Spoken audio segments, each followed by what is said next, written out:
Good evening. Good evening. It's a great evening. I'm glad you could come out. I'm proud of the turnout that we have. You look like Jefferson County and Barton Shelby to me. All right. And those are the voices we're going to need to get the transportation that's so desperately lacking. And we've tried everything. We have cussed people out. We have cajoled people. We have begged and pleaded. We have tried everything under the sun except organizing. Now it's time. Now we live in a county that has been compared to Eastern Europe, Balkan areas. You know, over there where Boston and Herzegovina and all those kinds of places where everybody had their own little turf. At the end of those struggles, and now there's peace there, they have come to understand it's all right to claim the space where you are as your own. But it's even better to go from one space to another.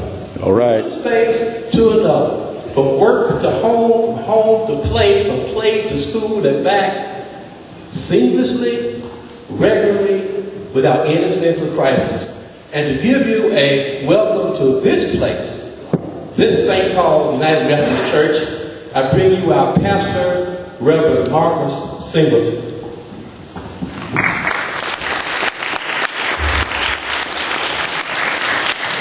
Good evening, everybody. It's a pleasure for me to welcome you. As you well know, transportation is not just a Birmingham issue. It's an issue all over the country. I just came back from an important meeting in Washington, D.C. There's one great difference, though, between the struggles in Jefferson County and the struggles in the Chicagos, the LAs, the New Yorks, and the Bostons. And I had a hard time fitting in the room. They are trying to save transit systems with services that we've never had. So, but at the same time, we're on the same track. We're all dependent upon federal support in many different kinds of ways, not just the money, but connecting us across the country with where's the best thinking on transportation goes, because as you well know, it's all about access.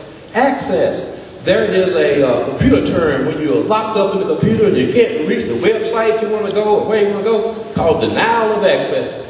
Well, we had it first in transportation. Denial of access. You can't get from neighborhoods of highest unemployment to neighborhoods of highest job growth, to the hospitals for dialysis, to the Birmingham Museum of Art, the largest publicly funded art center in the Southeast. So it's not just about the transit dependent, it's about transit riders of choice and those who would ride transit if only they had the choice. That's right. To give you a national perspective, is my new best friend, younger than me, young person named Brittany Saunders from the Center for Social Inclusion, which sees transportation as not just an economic development, but also as a human right, as an issue of access, as an issue of bringing down the last barriers of discrimination based on what you got and who you look like. And here is Brittany Saunders at this time. Thank you.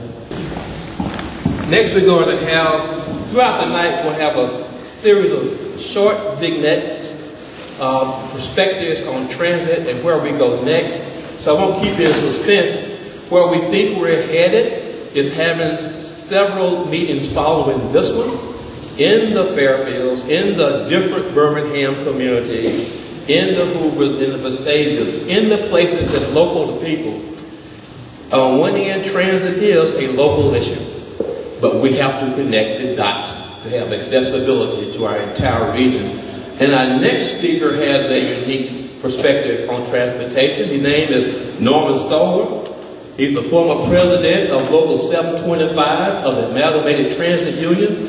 He's been retired for the past few days. Norman. And give you a historic perspective. We first met Norman back in the 90s, fighting for the transit crisis of that day. We do have some people here who have to leave for other important meetings.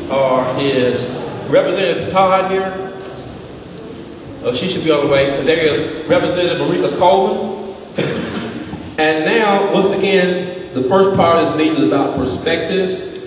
And I'd like now to present a video from the perspective of one of our best friends, one of Transit's best friends, the best friend public transportation ever had. It's a video of Butch Farrell, who has walked from Fairfield to the Hoover Met for his favorite pastime, his church, baseball. And his story is one worth listening to. Here's Butch Farrell, and it's recorded by Reverend Lawton Higgs. So to correct a piece, this whole evening tonight that we're really wrestling with how we're going to address our future together is a project of Greater Birmingham Ministries. I happen to be, I'm Scott Douglas, I happen to be in the unique position of working at Greater Birmingham Ministries and belong in St. Paul. So, United Methodist Church. So that's my connection. So remember, this is a project of all of us, and we wanted to step up to the plate to help provide some vitally needed infrastructure for change, to help us make the connections necessary to move forward. And so that is our role, actually, and that's what we're trying to fulfill. Our next speaker of Greater Birmingham Ministries, is a former president of the board of Greater Birmingham Ministries, and she's here to come remind you of something you may have seen this morning called a modest proposal. The thing about modest proposals, they seem very radical to the existing order of things. But you know what? We've come to a time in Alabama where common sense is a radical proposal. Mark Douglas of Midfield. The next perspective is one we have not heard yet. It's from a young person, a student at UAB, a student leader at the University of Alabama in Birmingham. His name is William Anderson. William, thank you. We won't keep you long. And I just want you to remember one very important thing. We look back at Alabama and Birmingham's history. Perhaps we look back on this, on the coming days, not just tonight, years from now, we will have realized something that escaped Alabama for decades.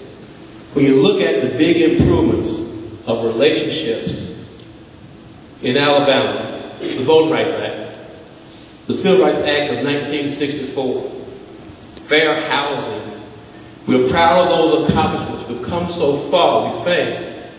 Every last one of those was preceded by the courage of people on the ground. And then it was enforced by federal government from the top. So we have this attitude that people make a joke about. It says, Missouri is the show me state, Alabama is the make me state. Make me do the right. Make me do the right. But this is one of those precious things because we all need it, we can all benefit from it. But whether Sister Slade, somebody, or somebody, sisters are doing it for themselves, the hit song, date myself now. It's about time Alabama did it for itself. It's about time Birmingham did it for itself. Transit is something we working together can do for ourselves.